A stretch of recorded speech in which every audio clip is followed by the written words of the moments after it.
Hoje estamos aqui com o Dom Gregório na sua casa. Dom Gregório, o senhor está recebendo aqui visitas para falar de religiosidade popular. Primeiro, gostaria que o senhor apresentasse aqui as pessoas que estão com a gente. Pois é, Márcio, eu quero mais uma vez agradecer a sua presença aqui no nosso meio, uma graça muito grande poder recebê-lo mais uma vez no nosso programa Comunhão e Vida. E eu trouxe hoje duas pessoas muito especiais. A primeira delas, o Padre Celestino, que é o nosso pároco lá em Piabetá, região da nossa Diocese da Baixada. O Padre Celestino é pároco da paróquia Nossa Senhora Aparecida, né? Decano daquela região, do Beato José de Anchieta, tem um trabalho importantíssimo em nossa diocese. A outra pessoa que trouxe também muito especial, a professora Estela, que também labuta naquela região ali da Baixada, especialmente na região de Raiz da Serra. Me corrija se eu estiver errado, né? A professora Estela é professora de História, mas também labuta na área de Geografia, de Teologia, ensina também Sagrada Escritura na paróquia, ou seja, tem uma vida muito intensa na nossa diocese. Então, por isso eu a convidei, por ser historiadora também, eu a convidei para que ela nos ajude na reflexão sobre esse tema tão importante que é a religiosidade popular. Dom Gregório, o assunto de hoje é muito rico, religiosidade popular, né?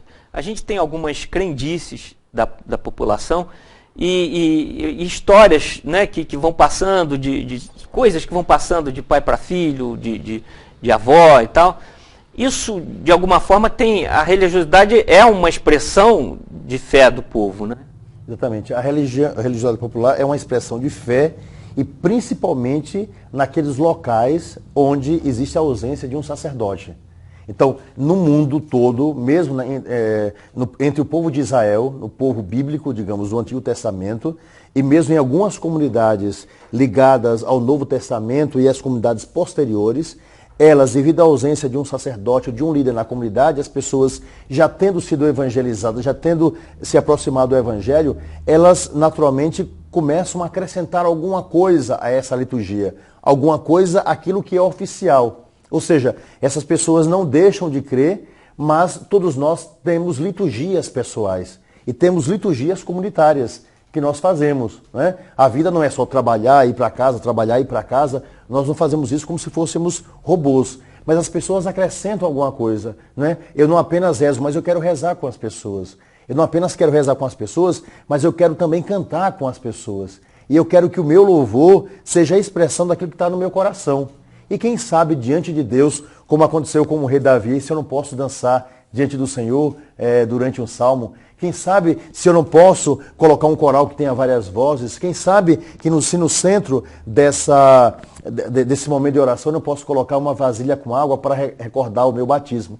Então, através de gestos muito simples, naturalmente tudo muito baseado naquilo que é fundamental, que é esse amor a Jesus Cristo, esse amor à igreja, esse amor à obra do Senhor, esse amor à palavra de Deus. Então, tudo isso vai vindo como uma expressão do coração do povo, só que com acréscimos que depois vão perdurar durante séculos. Agora, eu quero lembrar uma coisa para você, Márcio, e também para você que nos vê nesse momento. Essa questão da religiosidade popular não é apenas do cristianismo. Ela está presente em todas as religiões e já estava presente na religião de Israel. Não é à toa, por exemplo, que São Paulo faz uma promessa, vai se tornar nazireu, como nós falamos, não é? Certamente deve ter raspado a cabeça ou feito algum jejum, se abster de alguma coisa. Então, as promessas já eram antigas. Não é? Se a gente olha o livro de Jonas, por exemplo, não é? No capítulo 2, no final do capítulo 1 do livro de Jonas, os marinheiros fazem votos a Deus, fazem promessas. A mesma coisa, Jonas, no final do capítulo 2, depois de ver que Deus resgata a sua vida, ele também faz uma promessa. Ele faz votos, como os antigos chamavam. Então, tudo isso faz parte de um contexto histórico, não é? Da difusão da fé e da forma como as pessoas entendem a fé. Uma coisa, por exemplo, é entender política no escalão mais alto da sociedade. A outra coisa é como o povo faz política. Uma coisa é você entender de moda como pensam os grandes profissionais. A outra coisa é como as pessoas se vestem no seu dia a dia. Uma coisa é você desenhar uma casa, um castelo, um palácio pelo traço de um grande arquiteto. A outra coisa é a forma simples como as pessoas fazem a sua casa. Ou seja, a religiosidade popular é exatamente essa expressão do povo que deseja ele mesmo coordenar, digamos assim, a sua expressão de fé, a sua fé. Tá, então está intimamente ligado com o seu dia a dia, né? Com a sua vida. A Estela, que é professora de história, deve ter alguma contribuição nesse assunto, né? Não, é verdade. E a gente começa a analisar todo esse contexto do povo de Israel, e nós vemos hoje acontecendo da mesma forma. Esse fazer do homem, esse fazer do povo, que é um fazer para Deus, sempre, independente da formação que tenha. Vemos uma expressão, em especial na Baixada, nós vemos isso, o povo assim muito fervoroso, aquele povo ardoroso, e procura expressões de piedades que por muitas vezes precisamos estar canalizando, mostrando onde realmente existe uma verdade para crer. O tempo inteiro estamos, e o povo necessitando, desejando ser esclarecido, porém sem deixar de que esse fazer natural aconteça. Então, isso acontece nas nossas escolas, nos nossos estudos bíblicos, com frequência, esse desejo de esclarecimento da fé, justamente porque o desejo é ser cada vez melhor para Deus. E o povo vai criando expressões que precisam ser esclarecidas. Aliás, tem muitas questões lá, não sei. Em cada região tem tem peculiaridade, né? Não sei se lá em Magé tem essas coisas de religiosidade, Por exemplo, tem uma coisa que eu acho muito curioso.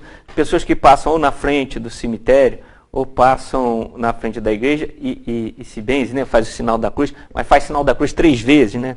Quer dizer, isso tem alguma sei lá, alguma importância, tem algum sentido, ou é só... Nada é por acaso, né? As pessoas, digamos, elas expressam a sua religiosidade, a sua fé, através de pequenos gestos. Isso nós fazemos diariamente, como nós fazemos no nosso dia a dia, nas coisas de casa ou nos nossos compromissos sociais. Então, por exemplo, a expressão de fazer 3 cruzes é, na verdade, para recordar, não é, a bênção de Deus, do Pai, do Filho e do Espírito Santo, que é apenas uma cruz como nós fazemos, recordando o Pai, o Filho e o Espírito Santo, a gente diz amém, não é? Mas as 3 cruzes, ou seja, para confirmar essa minha fé e a proteção que esse Deus me dá. Então as pessoas, quando elas passam, por exemplo, na porta de um cemitério, quando elas fazem isso, não é que elas tenham medo apenas de quem está ali, porque as pessoas que se foram não vão voltar mais, né? As pessoas que estão ali não nos incomodam de forma alguma. Eu digo sempre às pessoas que trabalham no cemitério, você tem os melhores clientes, porque eles não reclamam, eles não fazem nada, eles não aparecem, né? E estão lá no cemitério. Mas as pessoas estão dizendo o seguinte: Senhor, livrai-me dessa condição. Senhor, livrar-me por enquanto dessa morte. Eu quero ir para o céu, mas dá um time aí, porque eu preciso de um pouco de tempo para me preparar. Então, de alguma forma, é a expressão, não é, da fé, mas ao mesmo tempo dos temores que nós temos. Quem de nós não tem um pouquinho de medo de morte? Quem de nós não tem medo de ficar doente? Quem de nós quer a condição de alguém que já está ali deitado em um cemitério, né? Mas, então, são essas expressões pequenas que mostram a fé, mas também a simplicidade da forma como as pessoas vivem essa fé. Padre Celestino, tem lá na sua comunidade assim, peculiaridades dessa religiosidade? Temos a nossa região, lá de Piabetá, Magé, Reis da Serra, é formada por um povo que veio do interior do Espírito Santo, de Minas Gerais, do Nordeste também, e esse povo traz a sua religiosidade popular, né?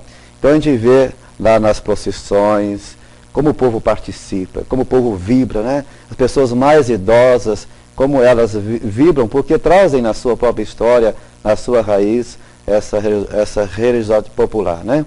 Nós vemos também na Semana Santa, que nós fazemos as celebrações lá das 7 Dores de Maria, fazemos a procissão também lá da Soledade de Maria, que é no sábado de madrugada, o povo participa, né? Então faz parte da história do povo.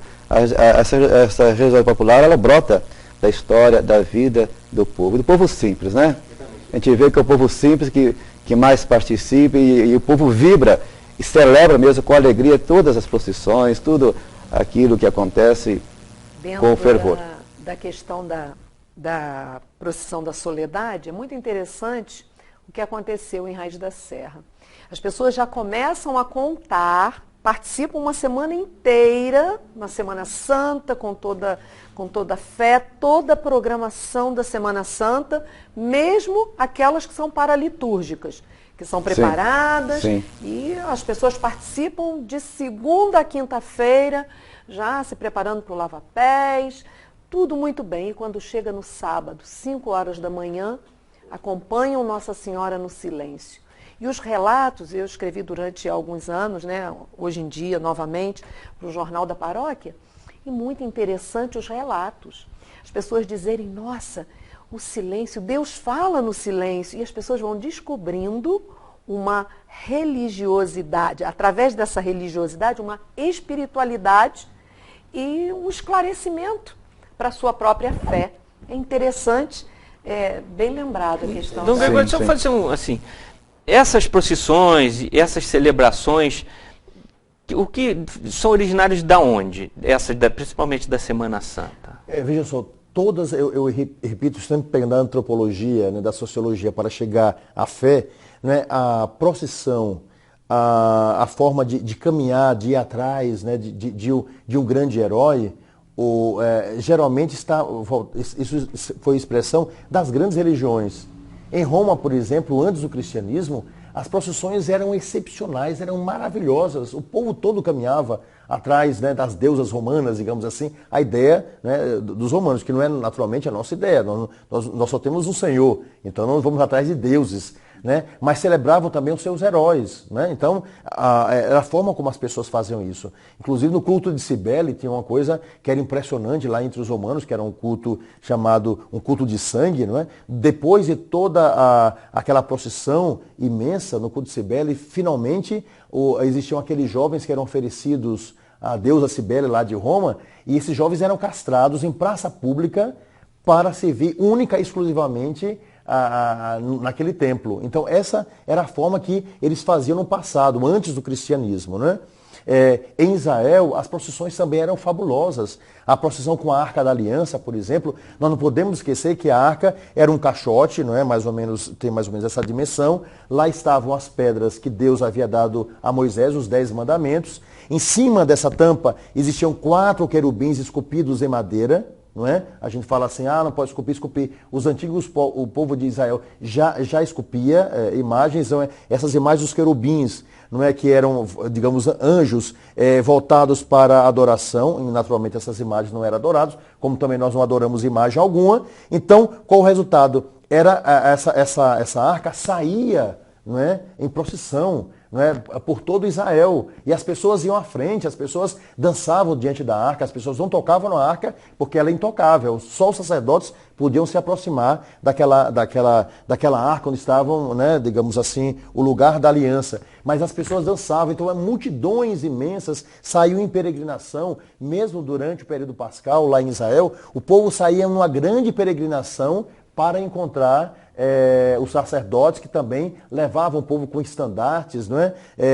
Com ramos, seja de oliveira. Depois isso vai acontecer com Jesus Cristo. Então as procissões, elas são muito comuns. O cristianismo resgata, de uma forma muito simples, essas procissões. Resgata essa história do povo de Deus. Não é? E faz o quê? É sempre a expressão de um povo, se a gente prestar bem atenção, a religiosidade popular não significa pessoas que rezam mas rezam com. Então, ou seja, a gente percebe que as pessoas não rezam a Maria, mas rezam com Maria. Então, estou ali para falar das minhas dores, não é? Como Maria passou por tal situação e ela conseguiu chegar a Jesus, eu também passo por essas situações, mas também vou chegar a Jesus Cristo, não é? Então, eu quero, a exemplo dessa mulher, que para nós é uma heroína da fé, chegar lá. A exemplo de São Sebastião, que é um herói da fé que deu o seu sangue, eu quero chegar a Jesus Cristo. Então, ou seja, a religiosidade popular é uma forma de unir céu e terra em um único louvor àquele que é o Senhor. Né? É a expressão mais simples da fé. Ou seja, o povo diz, eu quero manifestar a minha maneira, a minha forma de crer.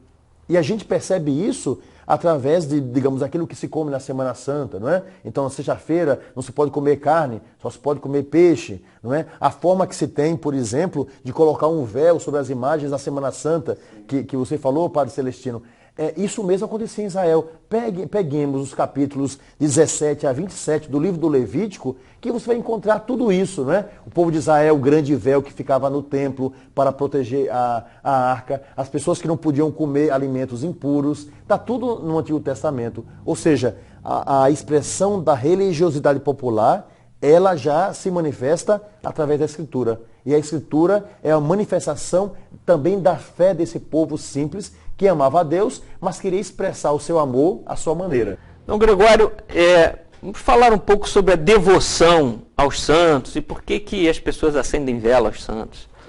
É bom lembrar o seguinte, desde o primeiro século, quando o cristianismo chega a Roma, e mesmo em Israel, a forma como as pessoas encontraram de mostrar, não é, a presença de homens e de mulheres que seguiram radicalmente a Jesus Cristo, foi deixar essa lembrança para que essas pessoas não fossem esquecidas.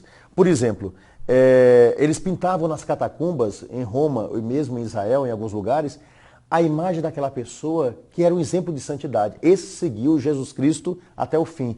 Nos túmulos, eles colocavam duas letras gregas, o Rho, que parece com um P português, e um Ki, que parece um X. Então, para dizer que as primeiras palavras, a palavra Christos, não é?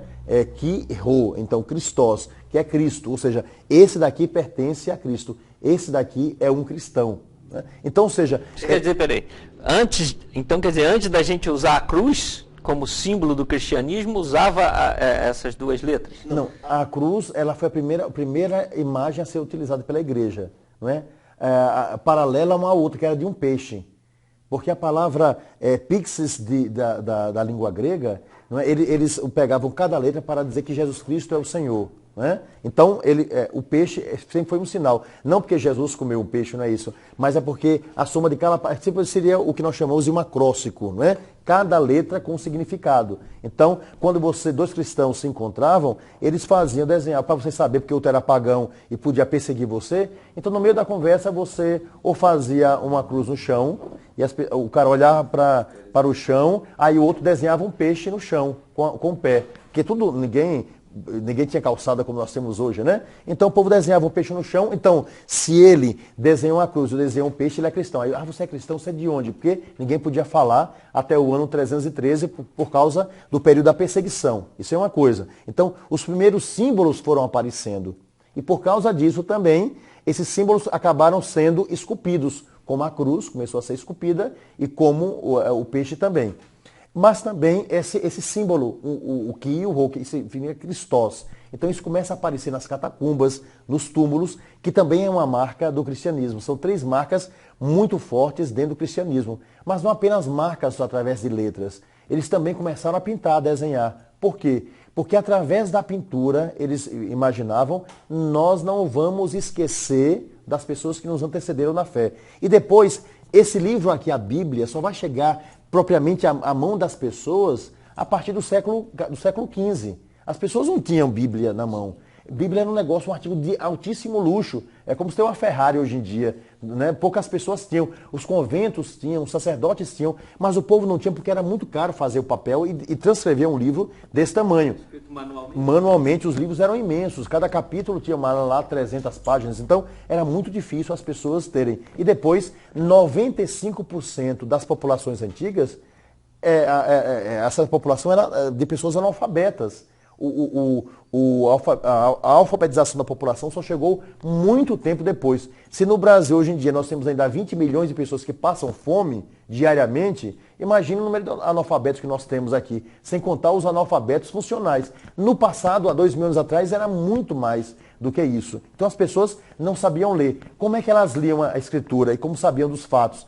Conforme aquilo que era desenhado. Desenhava a última ceia. Aí o pessoal dizia, essa ceia lá, olha, 12 pessoas eram 12 apóstolos e Jesus está no meio. Nessa última ceia tem esse homem que está saindo, que é Judas, que traiu Jesus. Assim, eles decoravam os nomes dos 12 apóstolos que eles colocavam em cima para que as pessoas ensinassem e Jesus era o centro. Então, assim nasceu a iconografia da igreja e assim as imagens começaram a ser esculpidas. Nunca o cristão viu uma imagem como um Deus, nunca, jamais.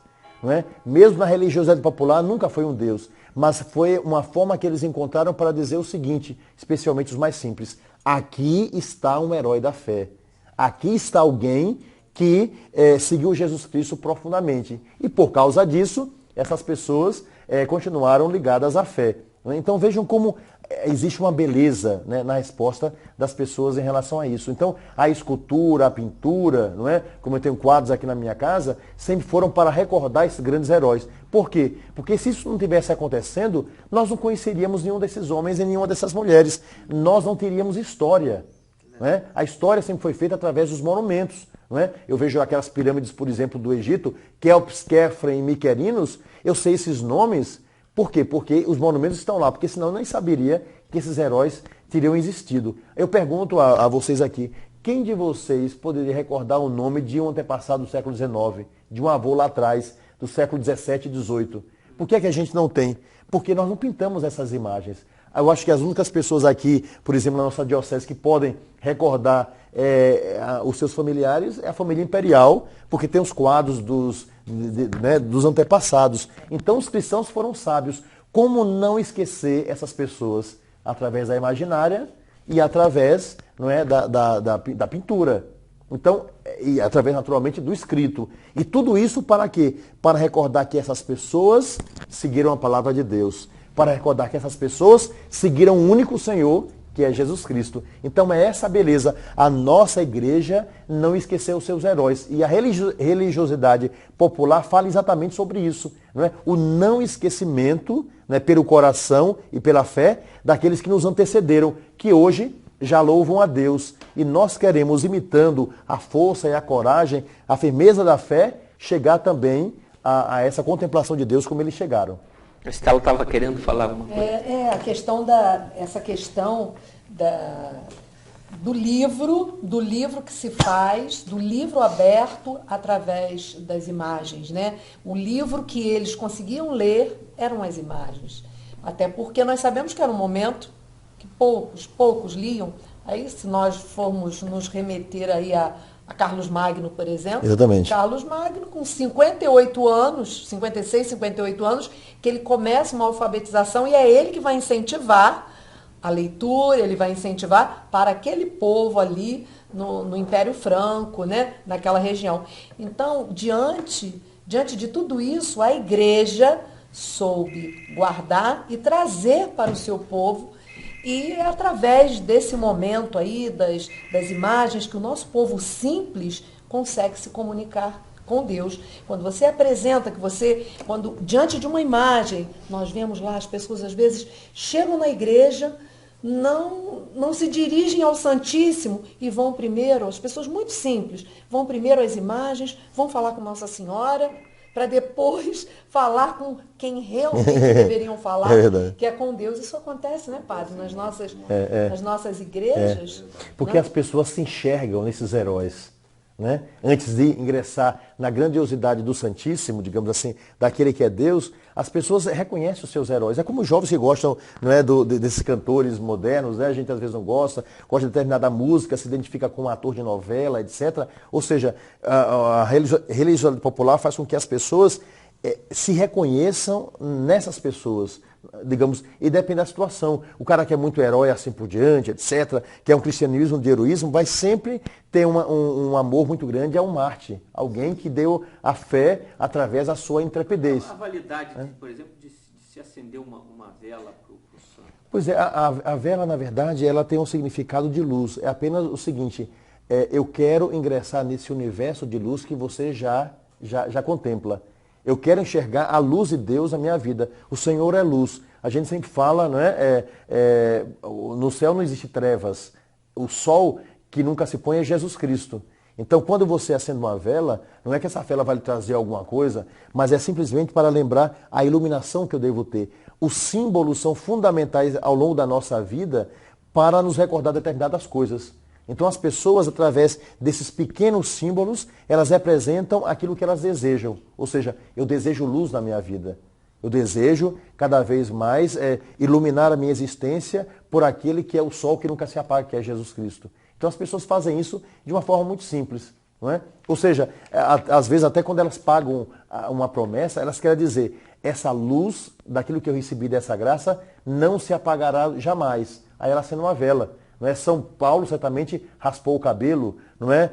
Jonas não sabemos, mas fez votos, às vezes é deixar de comer um alimento durante muito tempo. Algumas pessoas faziam peregrinações sem fim, não é? Para agradecer uma grande graça, a recuperação da saúde de um filho. Então tudo isso está ligado, não é? à expressão da fé de um povo que não consegue entender totalmente o mistério. Nem todo mundo foi para a escola de teologia, mas é um povo que se expressa através desses pequenos símbolos, mostrando o quanto ama a Deus.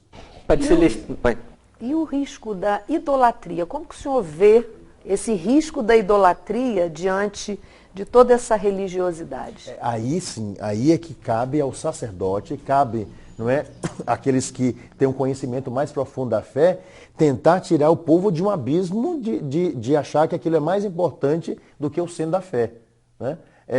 Embora eu acho que é muito importante seguir o exemplo de um grande ator, não é? Que tem uma vida assim, seja lá, etc. Mas no meu dia a dia eu vivo a realidade da minha casa. Embora eu ache que é muito importante viver de tal modo, mas eu acabo ingressando na realidade do meu dia a dia. A mesma coisa. A gente tem que ter um cuidado muito grande, porque as pessoas mais simples vão ter um grande conhecimento, especialmente aqueles que não têm um aprofundamento grande da fé.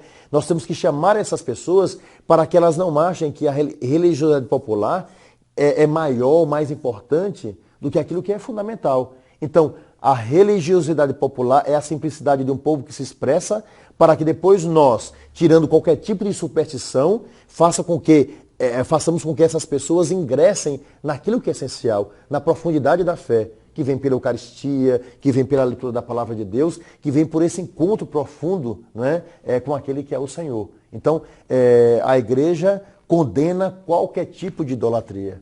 Né? A igreja não aceita, nunca foi idólatra, nunca aceitou nenhum tipo de idolatria. A igreja sabe da importância dos sinais para as pessoas, mas esses sinais não param neles mesmos. Esses sinais, como eu falei, quando eu estou lembrando de um herói da fé, que nós chamamos de santos, e todos nós temos que ser santos, né? São Paulo, o Cristo mesmo falou, né? Ser de santos, como o vosso Pai do céu é santo. Então, essa caminhada de santidade me leva àquilo que é essencial. E quando eu estou olhando para a imagem de um santo, ou então faço a minha oração lembrando desses heróis, eu digo sempre, não rezo a eles, mas eu rezo com eles, porque com eles eu contemplo aquele que é o Senhor, que é Jesus Cristo. Então, é essa passagem de formação que nós temos que dar para todas as pessoas. Você vai ter que ter cuidado Pode falar.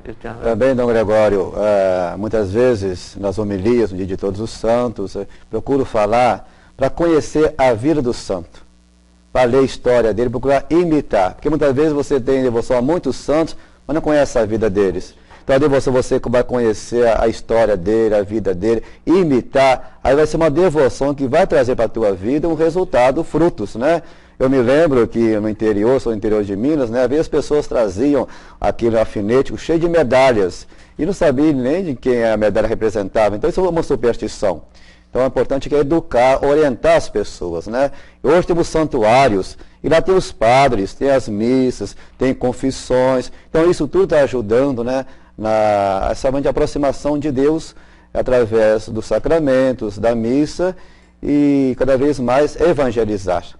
Isso que é fundamental. Isso é fundamental. A evangelização faz com que nós compreendamos. Eu já falei aqui de tantas pessoas, por exemplo, tem uma santa da igreja, a Blandina, que é uma mártir que eu gosto muito, do século III, que foi uma garota de 12 anos de idade, que foi martirizada junto com seu irmão, que tinha 9, sofreu as mais cruéis atrocidades, uma coisa terrível, e essa garota permaneceu firme na fé. Então, esses exemplos, conhecendo a história, o que é que eu digo? Poxa, essa garota foi capaz de fazer isso e eu fico vacilando, sei lá, num momento de dificuldade. Essa garota foi capaz de perder a própria vida pelo amor que tinha a Jesus Cristo, não é? E eu ainda reclamo do meu cansaço, daquilo que eu faço. Não é? Ou seja, quando você ingressa na vida de uma pessoa que foi um herói da fé, um santo, eu também desejo imitar. O que é que eu desejo imitar? Não ficar na história dele apenas, mas eu quero, juntamente com ele, como ele já contempla a Deus pela vida que teve, por ter oferecido totalmente, né? Não existe prova de amor maior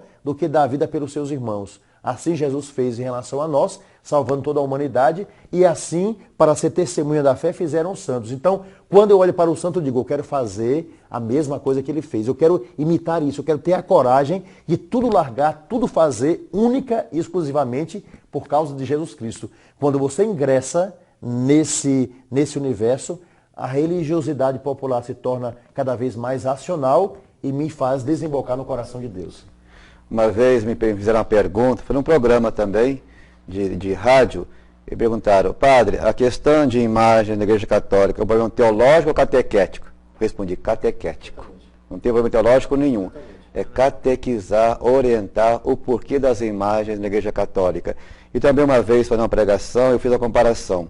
Nós temos nas praças públicas bustos, estátuas de grandes homens que marcaram a história.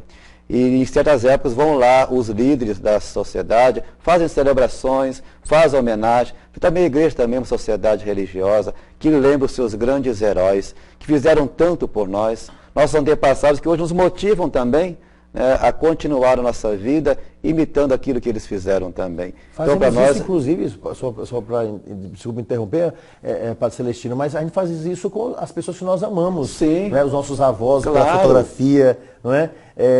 Nossa mãe, os nossos filhos, nós recordamos essas pessoas que nós amamos. Carrega na carteira. Na carteira, a gente pega a foto e até dá um beijinho na foto do filho, claro que ali não representa o filho lembra, né? Outra realidade. Lembra. Ou então alguém que guarda diante da sua cabeceira a fotografia de um filho que morreu, ou de uma mãe muito amada. Eu acho que uma das coisas mais belas, assim, realmente, da nossa igreja é que nós temos história. Sim, a riqueza. História que explicam, esclarecem a fé daquele povo. Exatamente onde entra a igreja, o compromisso da igreja em estar orientando essa religiosidade. Aliás, Jesus faz isso muito bem quando Jesus fala, por exemplo, nosso pai Abraão. Jesus chama Abraão de pai. Jesus é Deus, mas Jesus chamava Abraão de pai, não é? Lembra? Quando fala de Davi, Jesus lá atrás, quando fala dos profetas, ou seja, Jesus recorda esses homens pela palavra de Deus, mas também pela história do seu povo, pela história do povo de Israel. Quando você vai a Israel fazer uma peregrinação, você fica admirado. Em Israel é tudo simbólico. Está tudo lá, o túmulo de Davi, o túmulo de Abraão, o túmulo dos grandes heróis, o túmulo de tal pessoa, de né? Raquel. Ou seja, de Raquel e tantos outros heróis. Nós celebramos os nossos heróis. E é fundamental, porque eles nos mostram que valeu a pena crer, que valeu a pena dar vida por uma causa maravilhosa. E essa causa, naturalmente, é Deus. Na minha casa, lá em Minas Gerais, na sala, tem lá os retratos dos meus avós, dos meus pais. E quando vão lá pessoas para nos visitar e falam, aqui é meu avô era assim, assim, assim, assim. E tem saudades e procura realmente recordar os exemplos que eles deixaram, né?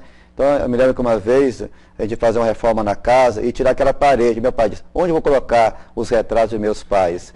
Não vou deixar a parede aqui. Que é mais importante recordar os pais do que tirar a parede.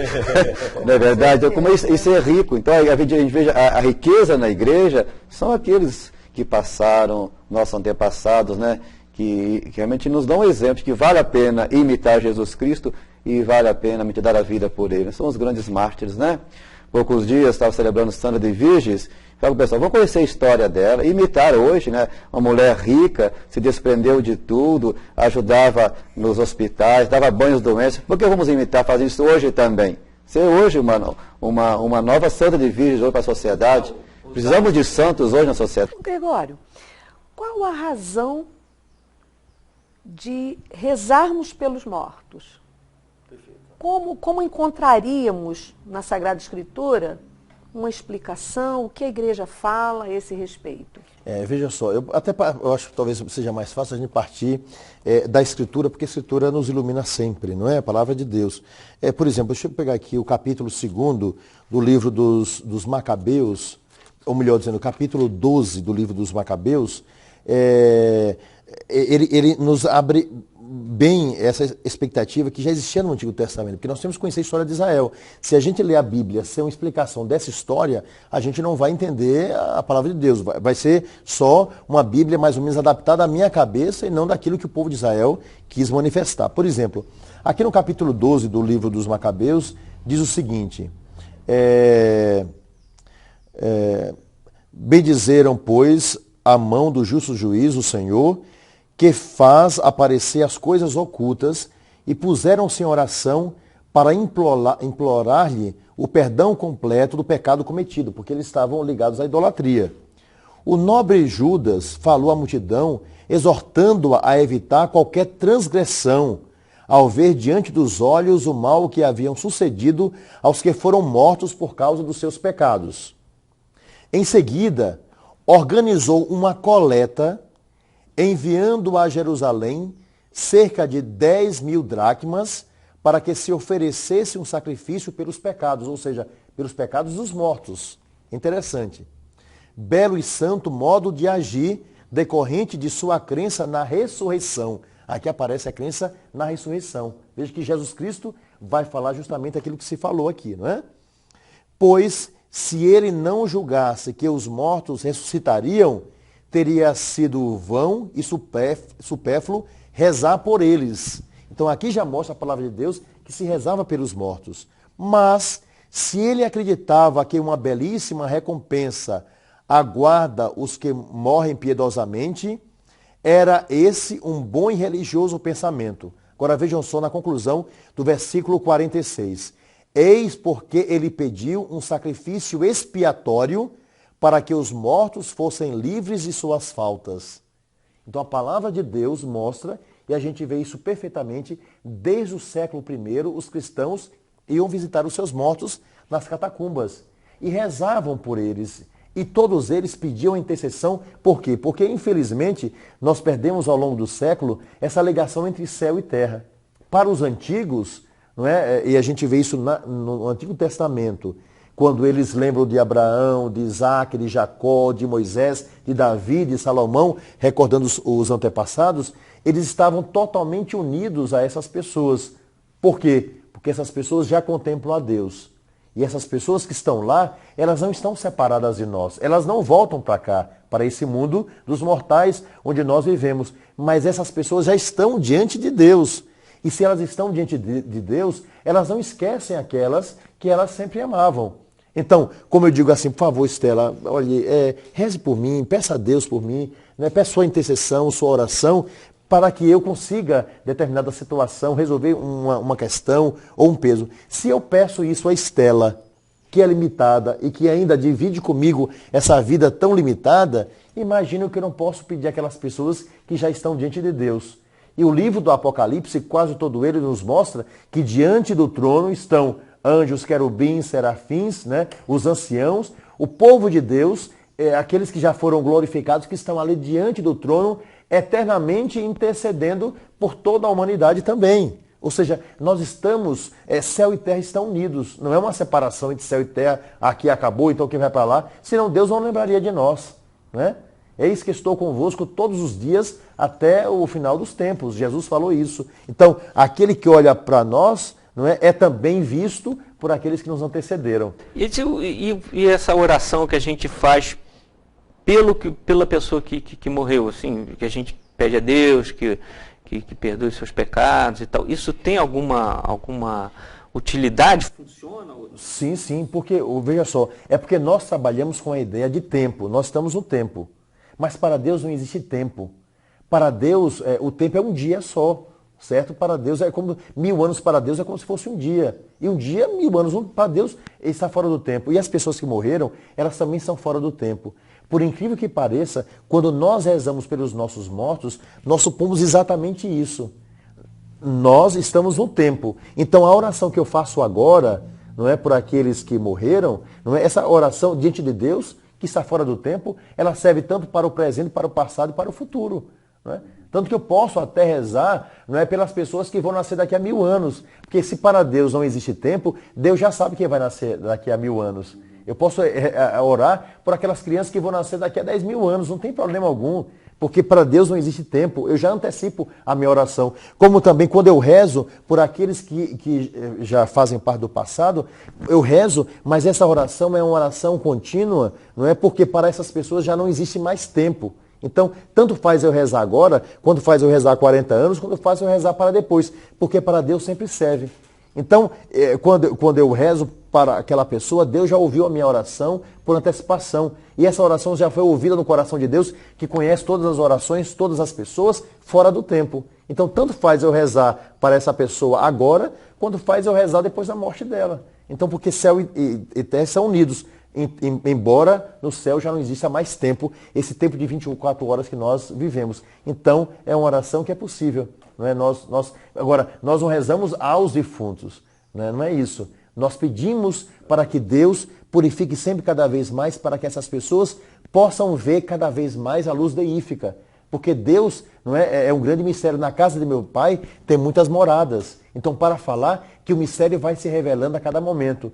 Quando nós estivermos diante de Deus, é uma expressão dos padres antigos, o que é que nós faremos diante de Deus? É só um eterno ou seja, você acha que você viu, você vai ver mais. E você vai ver mais, e eternamente você vai ver mais. Esse eternamente que nós queremos quando estivermos diante de Deus. Uma revelação, um mistério é revelado integralmente, mas nós, pela nossa simplicidade, nós teremos a compreensão pelo amor de entender cada vez mais. E quanto nós mais amarmos aqui, mais teremos a compreensão desse amor, que é a chave para nós chegarmos ao coração de Deus. Podemos dizer... E uma permanente comunhão, que professamos no credo, a permanente comunhão, que ela transcende ao tempo. Nosso tempo é marcado pelo passado, presente e futuro. O tempo de Deus, o tempo do Kairos, Exatamente. Presente. O tempo da graça, Exatamente. O tempo da graça. E o tempo presente sempre em Proclamar Deus, o ano da graça. Exatamente. Então Deus já sabe tudo.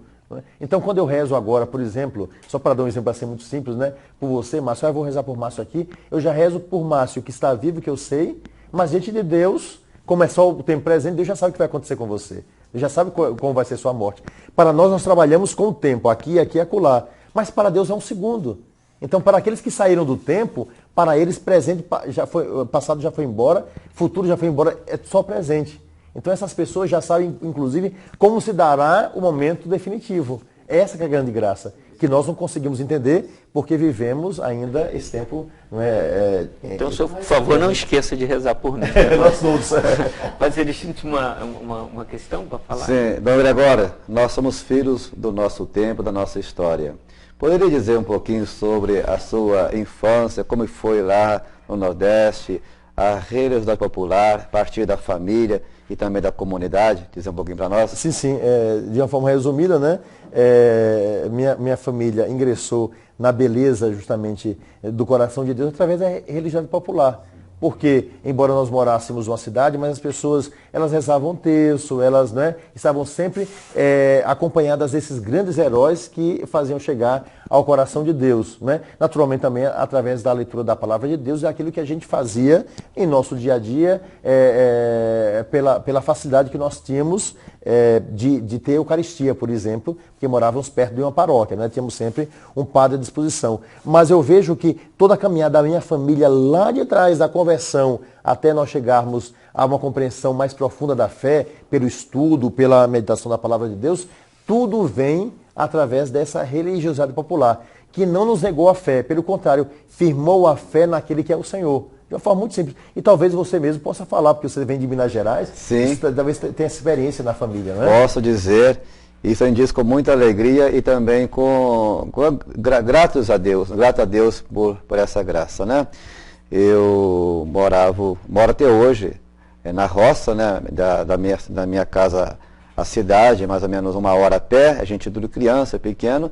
Então o que nos fortalecia era o terço em família, o terço na casa dos vizinhos, a ladainha, as pessoas preparavam o altar, flores, a imagem do menino Jesus na época do Natal. Então aquilo marcava a gente, é o cheiro da flor, é o cheiro da vela queimando, aquilo marcava a gente, aqueles senhores que puxavam terço, tinha os puxadores de terço, Eles eram famosos da região, Tinha senhoras que cantavam.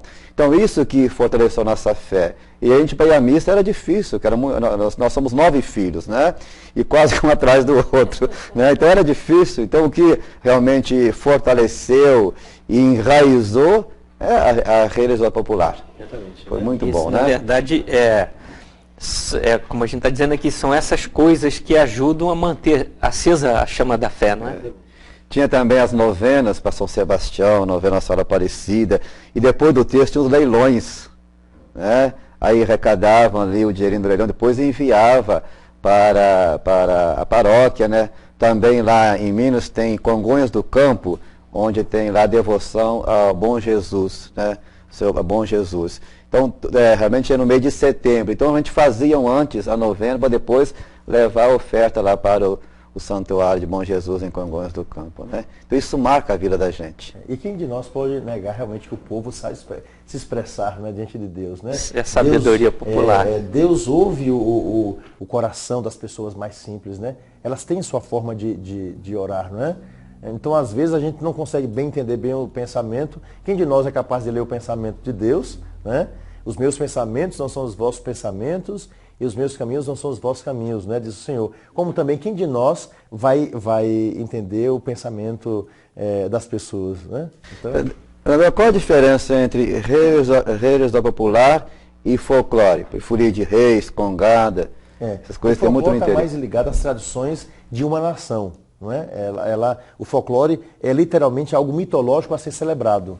Né? Então as pessoas dançam, as pessoas, etc. Isso está ligado a uma cultura, né? A expressão do povo que deseja cantar, que deseja mostrar sua cultura através da dança, através da música, através da forma como ela se expressa, através da sua comida. Isso é folclore. Religiosidade popular é um caminho, né, para nós chegarmos ao coração de Deus. Ou seja, é um caminho que nos introduz ao grande mistério. Naturalmente, nós não paramos na religiosidade popular. Nós damos um grande salto para ingressar justamente naquilo que é fundamental na nossa fé. Claro que você não precisaria de tanta religiosidade popular, digamos assim, até a palavra difícil, eu sempre me enrolo quando falo essa palavra, né? Não precisamos de tudo isso para chegar ao coração de Deus, não é necessário. Mas foi a forma como as pessoas chegaram. Para que a gente tenha uma ideia, um fato histórico. Na China, os primeiros missionários chegaram nos primeiros séculos e eles foram proibidos pelo Império Chinês de manter a religião, como também no Japão. Essas pessoas passaram 700 anos ligados a Jesus Cristo através da religiosidade popular. 700 anos. Quando os sacerdotes chegaram lá, eles desconfiaram se realmente eram sacerdotes. Então eles perguntaram aos sacerdotes, 700 anos depois, você acredita que Jesus Cristo é realmente o Senhor? Sim. Você acredita que ele tem uma mãe chamada Virgem Maria? Sim. Você reza o terço 700 anos depois? Sim.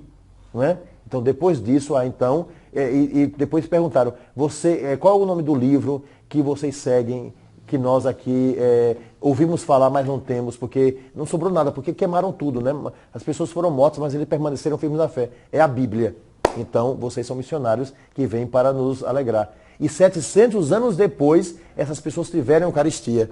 Se mantiveram firmes na fé através da religiosidade popular. É uma coisa impressionante. Então, como já estamos aqui no nosso tempo, desculpe lhe interromper, mas vamos ter que encerrar o nosso programa.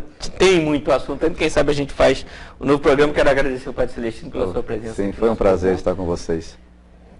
E você também, Estela, obrigado aí por muito estar aqui obrigada nesse nosso bate-papo, né? Isso, muito obrigada. Também agradeço a todos. Dom Gregório, chegando no finalzinho do programa, agradecer mais uma vez por nos receber aqui na sua residência e deixar a palavra com o senhor aí, aquela historinha que o senhor sempre conta pra gente no final do programa. Então, muito obrigado, Márcio. Quero mais uma vez agradecer você pela presença aqui em nossa residência. Agradecer ao Padre Celestino. Um grande abraço ao povo de Piabetá. Estou sempre por lá, não é? Sim. Então a gente está sempre se encontrando, mas um abraço muito grande. A você também, Estela, o pessoal tão querido também de Raiz da Serra. Muito obrigado por sua presença. Não? Uma graça muito grande tê-la aqui entre nós. E eu gostaria de contar para você hoje uma história assim que eu acho que é bem interessante, porque nos fala do que a religiosidade popular faz conosco para nos entregar o coração de Deus, né? Então, é uma história simples, mas eu acho que vai servir para você de casa, lembrando dessa aliança de Deus, também do amor de Deus para conosco, que nos revela aquilo que está no seu coração através daquilo que Ele prometeu a todos nós, porque Deus é sempre fiel. A história é verídica, aconteceu lá no Vietnã, durante aquela guerra travada entre os Estados Unidos e aquele país. Pois bem, antes da guerra, 2 jovens foram convocados. Eles não queriam ir para a guerra, mas eles foram porque o presidente convocou os jovens e ele teve a obrigação de ir para a guerra do Vietnã. Eram 2 jovens, 2 grandes amigos. Eles tiveram que largar a namorada, largar a história para ir para essa guerra. Mas eles tinham uma preocupação. E que preocupação era essa? que nenhum deles fosse enterrado lá no país inimigo, mas que eles voltassem aos Estados Unidos para que fossem enterrados ali perto dos seus familiares. Então, os dois fizeram uma aliança, um pacto, ou seja, acontecesse o que acontecesse, se um morresse no campo de batalha, o outro iria resgatar o amigo. E assim eles fizeram. Foram para a guerra, foram para várias batalhas e voltaram. Mas numa dessas batalhas, o amigo não voltou. E o amigo que havia sobrado, chegou no acampamento, pediu licença ao general para ir até o campo de batalha para resgatar o amigo. E o general disse, não, os Vietcongs estão vencendo e nós não temos condições nenhuma de dar licença para ninguém voltar ao campo de batalha. Certamente o seu amigo está morto. Deixa ele lá, porque se os Vietcongs não jogarem dentro de um rio, ele vai ser comido pelos urubus e que Deus tenha pena da alma dele. O amigo disse para ele mesmo, né, o que se chamava inclusive John, ele falou, eu prometi ao meu amigo que acontecesse o que acontecesse, ele não seria enterrado nessa terra, mas na terra dos nossos pais. Eu vou lá resgatá-lo. E ele, sem licença, entrou na selva e foi atrás do amigo. Pois bem, 4 horas depois, ele voltou baleado, quase morrendo, não é? Puxando o amigo que já estava morto. E quando chegou no acampamento, o general, sabendo daquela notícia, foi ao encontro daquele soldado que estava também mortalmente ferido, não é? E o general, muito chateado, disse, você viu o que você fez? O que adiantou você ir para o campo de batalha pegar esse seu amigo se você também vai morrer, porque nós não temos como fazer uma cirurgia aqui e resgatar a sua vida? Valeu a pena você ter ido lá resgatar esse seu amigo e agora você também vai morrer? E John falou, general, valeu sim a pena ter resgatado o meu amigo, porque quando eu cheguei lá no campo de batalha, ele ainda estava vivo e olhando para mim, disse a última frase da sua vida que alegrou o meu coração. Ele me disse, John, eu sabia que você não me esqueceria aqui nessa terra estrangeira. E tendo dito essa palavra, o amigo morreu. Pois bem, logo depois de ter dito isso ao general, aquele rapaz chamado John também morreu. Mas morreu porque cumpriu a sua promessa. Meu irmão e minha irmã, é exatamente isso, eu penso, o que Deus faz em nossa vida. Deus nunca se esquece da sua aliança. Deus é sempre fiel, Deus sempre vai nos resgatar, não é? Quando nós mais precisamos, mesmo que Ele tenha que dar sua vida como Jesus Cristo deu a vida a todos nós. A religiosidade popular faz exatamente isso. É um caminho de alguém que em meio às suas aflições sabe que Deus vai resgatá-lo no momento certo. E Deus demonstra o seu amor porque Ele vai lá. Nós podemos até desistir de Deus, mas Deus jamais desistirá de cada um de nós. Portanto, mantenhamos-nos fiéis, não é? E ao mesmo tempo, saibamos que nos campos de batalha, ali está o Senhor a nos resgatar para mais uma vez dar o seu exemplo e a sua vida por cada um de nós. E essa dádiva foi para sempre. Portanto, que Deus o abençoe, que Deus a abençoe e que você seja cada vez mais feliz naquele que é o único Senhor, que é Jesus Cristo. E eu peço, não é, exatamente que Deus agora ingresse no seu lar e que você receba a bênção que nós damos aqui através da residência onde nós estamos.